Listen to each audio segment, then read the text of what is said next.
Bonjour à tous et à toutes, bienvenue sur The Weekend Spoke.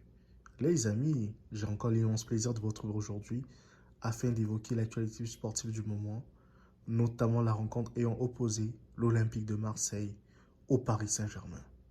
Les amis, c'était un match de coupe, faut dire un match de championnat, la Ligue 1. C'était différent de la Coupe de France passée d'il y a 18 jours. Aujourd'hui, c'était le Classico français. Et ce Classico a accouché d'une belle victoire, à savoir la victoire du PSG face à Marseille. Les choses ont été remises à l'ordre. Le PSG reprend sa marche en avant, reprend sa domination. Sans plus tarder, bienvenue sur The Weekend Spoke. Les amis, franchement, aujourd'hui, nous avons vu un très beau match, un match de haut niveau en fait, même si je dois avouer que l'Olympique de Marseille n'a pas fait le poids durant 25 minutes, parce que quand Mbappé a marqué, Marseille s'est éteint automatiquement. Mais bien avant ça, l'Olympique de Marseille avait quand bien joué, ils étaient vraiment bien en place. Ils ont bien attaqué, ils ont bien utilisé les profondeurs. J'ai cru revoir le match de Coupe de France qui s'est passé au début du mois de février, là où l'Olympique de Marseille s'était imposé 2 buts à 1. J'ai cru revoir ce match. Malheureusement pour moi, c'était pas ce match aujourd'hui. Il fallait que Kylian Mbappé soit présent. Et aujourd'hui, on montre encore de plus que Kylian Mbappé, c'est lui le patron de l'équipe parisienne en fait aujourd'hui, parce que quand Kylian n'est pas là, c'est mort là. L'équipe du PSG ne joue pas bien. L'équipe du PSG est une âme en peine en fait. Et il a fallu un Kylian Mbappé pour un grand Lionel Messi et un grand Lionel Messi pour un Kylian Mbappé. Même si je dois avouer qu'aujourd'hui Messi, franchement, ce n'est plus le Messi d'il y a quelques années en arrière. C'est normal, hein. L'âge aussi est là, l'âge fait défaut. Et Messi aujourd'hui, je vois des actions que Kylian lui donne des balles. Il est comme seul dans la surface au lieu de frapper ou de faire quelque chose. Mais le gars, il se perd quoi. Il se perd, il cherche son pied. On dirait qu'il veut frapper avec un autre pied. Et ça montre franchement que Messi est sur une pente ascendante en fait. Il est en train de finir en fait. Il termine sa carrière, Lionel Messi. Et c'est tout à fait normal. Tout joueur qu'il puisse être, tout seigneur qu'il puisse être, il y a toujours une fin pour toute chose. Et Lionel Messi, on ne va pas lui en vouloir. C'est le meilleur joueur de l'histoire du football. Aujourd'hui, s'il n'est plus au niveau, c'est tout à fait normal. Il va passer la relève à un autre joueur qui va prendre demain sa place, à savoir Mbappé ou bien Haaland. Et peut-être Vinicius Junior aussi qui est déjà dans la course en fait. Donc c'est un peu ça.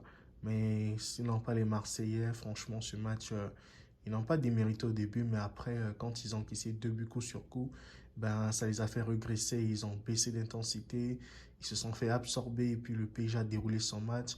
Kylian Mbappé puissance 200 aujourd'hui, parce qu'aujourd'hui les gars, Edinson Cavani devient le co-meilleur buteur de l'histoire du Paris Saint-Germain. Et c'est tout à fait formidable pour Kylian Mbappé. C'est beau de voir Kylian scorer autant comme ça et puis reprendre la tête du classement meilleur buteur du championnat de France. Parce que pour moi, c'était une anomalie hein, de voir Kylian Mbappé ne pas être meilleur buteur du championnat de France. C'était une anomalie en fait. Et aujourd'hui, il a réparé les choses, il a remis les pendules à l'heure. Et c'est tout à fait louable de pouvoir voir ça comme ça. On a vu que le PSG, quand ils veulent, quand ils ont l'envie, quand ils sont sous pression, ils sont capables de faire de bonnes choses aujourd'hui. Et notamment le classement, le 5-3-2 avec 2 pistons. C'était franchement bien. Mukele a fait un très beau match. Tout comme Danilo Pereira qui est rentré dans son match, mais qui a fait un très grand match. Qu'il y a Presnel Kipembe, j'espère qu'il va bien, qui va se rétablir le plus rapidement possible parce que le PSG aura besoin de lui contre le Bayern Munich. J'espère que ce n'est pas un claquage, mais qu'il va pouvoir être présent pour le match retour.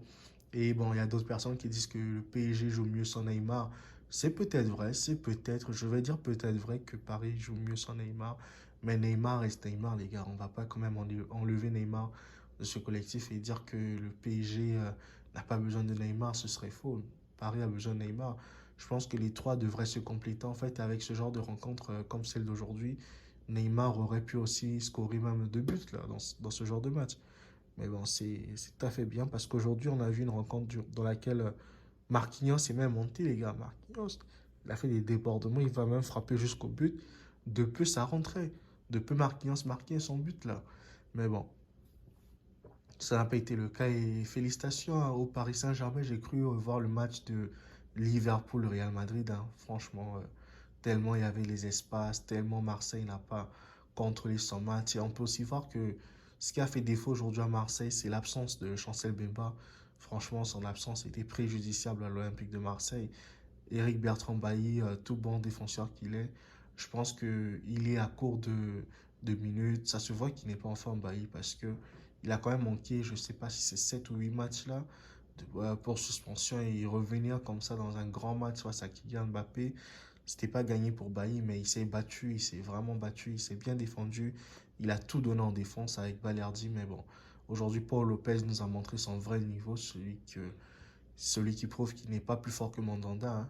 Mais bon, Paul Lopez, voyez-vous, c'est un gars surcoté, donc je vais dire ça comme ça. Et aujourd'hui, Gord Tudor nous a montré que c'était un petit entraîneur. Donc, ça fait toujours plaisir de voir une équipe gagner.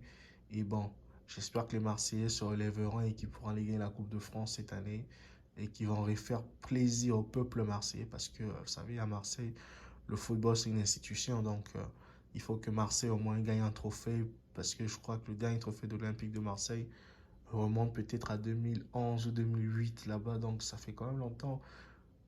Oh, je dis 2011, les gars, désolé, c'est 2008 en fait. Là où il y avait encore Didier Deschamps, si pas, pour pas dire 2009, parce que c'était la période où il y avait Marseille, Bordeaux qui dominaient le championnat de France. Et bon, donc j'espère qu'enfin ils iront gagner un nouveau trophée pour réjouir leur public et pour que le public marseillais soit toujours à l'affût, pour qu'on ait toujours des belles vidéos aussi des youtubeurs marseillais qui vont toujours parler pour leur équipe et tout. Donc c'est un peu ça les gars, moi j'ai été content d'avoir suivi ce match. Je vous dis à très bientôt pour une nouvelle analyse les gars.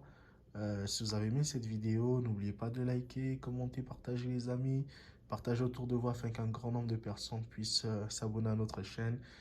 Et j'attends vos commentaires, c'est quoi dire. Et puis bon, moi je vous dis à très bientôt pour une émission de vous les gars. Ciao, ciao, ciao.